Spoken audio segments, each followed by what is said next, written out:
something strange happened to me. And I think it led me to my new favorite way to make chocolate chip cookies. But before I get to that, I have to go back a little bit.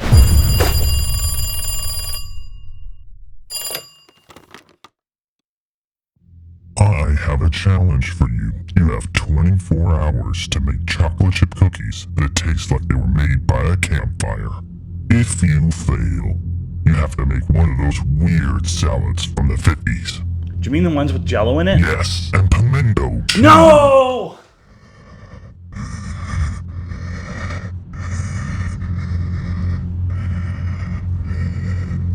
Are you still on the phone?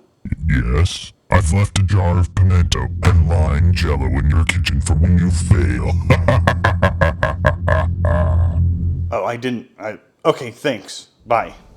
I'm pretty sure you can't bake cookies in a campfire, but I had another idea that might just work. To test out my theory, I'm going to make the dough for my favorite chocolate chip cookie recipe, bake some of it in a conventional oven, and bake the rest of it in the wood-fired oven. There's a couple of tricks in this recipe. The first one's going to be with browning the butter. Browning butter is pretty simple. The main thing you have to worry about is not burning it. Brown butter adds some wonderful nutty and caramel-like flavors to cookies. That's powdered milk I'm adding into the butter. It'll add more milk solids, which means more caramely goodness. So if you think you can handle not burning something, then try browning butter with a little bit of powdered milk in it. Ah, doesn't that golden brown butter look amazing?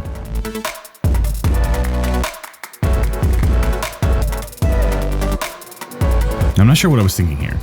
It was almost 110 degrees outside, and I was thinking I might be able to whip the brown butter till it was cool, but I ended up having to put it in the fridge to cool it down.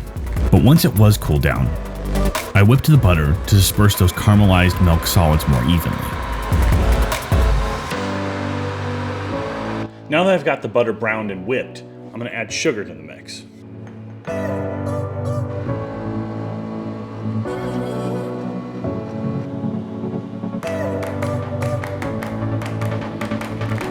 When I'm making cookies, I really like to whip the butter and sugar a lot, but you can go too far, so be careful after you start adding eggs. Before I add the eggs, I'm going to add vanilla and salt.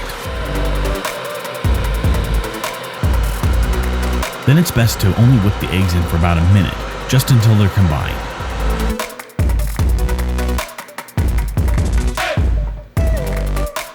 Now that I've got the butter, sugar, vanilla, and eggs mixed, I just have to mix in my flour and my baking soda.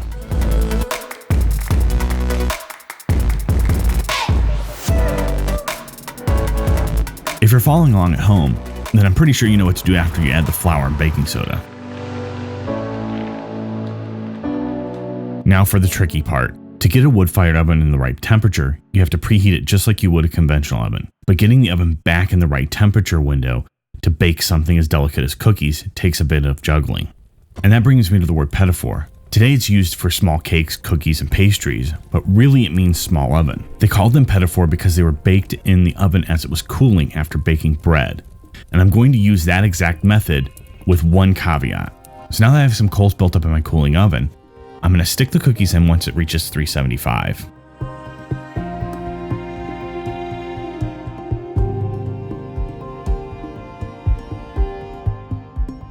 And then it's just a matter of watching and waiting, making sure to rotate your pan every so often to make sure your cookies are baking evenly. And remember, this entire time the oven is losing temperature, which is fine, because these cookies are supposed to start out in an oven that's warmer and then come down to about 350 degrees. And I tried to undershoot that temperature because of that caveat I was talking about earlier. Now for the caveat. I'll need more smoke than what I'd get from coals to give the cookies the smoky flavor that I'm looking for. So I'll add a log or two onto the coals while the oven's cool enough, and that will help keep the oven in the right temperature window, as well as add some smoky flavor.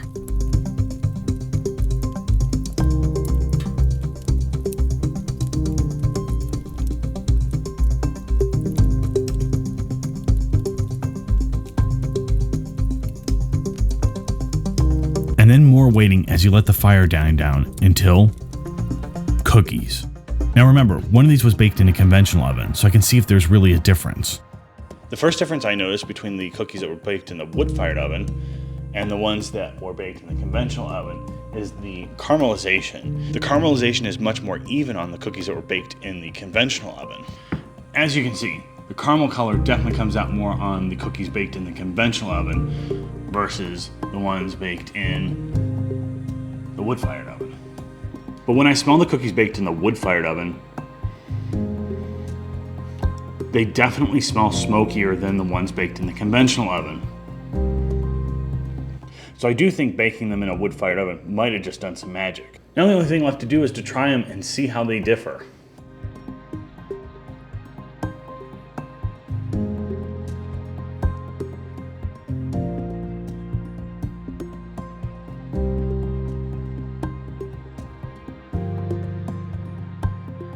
First, the one baked in the conventional oven.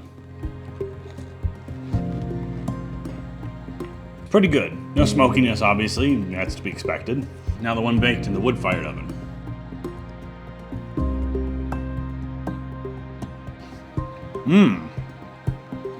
Wow, actually that does have a smoky flavor. And it's not overpowering, just a nice hint of it.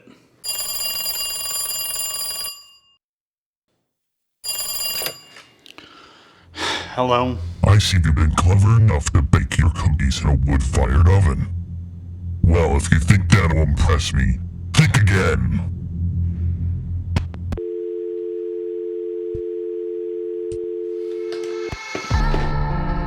Well, if that's not enough to get out of making a 1950s Jell-O salad, then I'll have to up the ante. And that means I need to make another batch of cookie dough. Same brown butter, same mix of brown and white sugar, vanilla and salt, 2 eggs and 1 yolk, and the same mix of plain and cake flour. And of course, the same ratio of fat, sugar, and flour.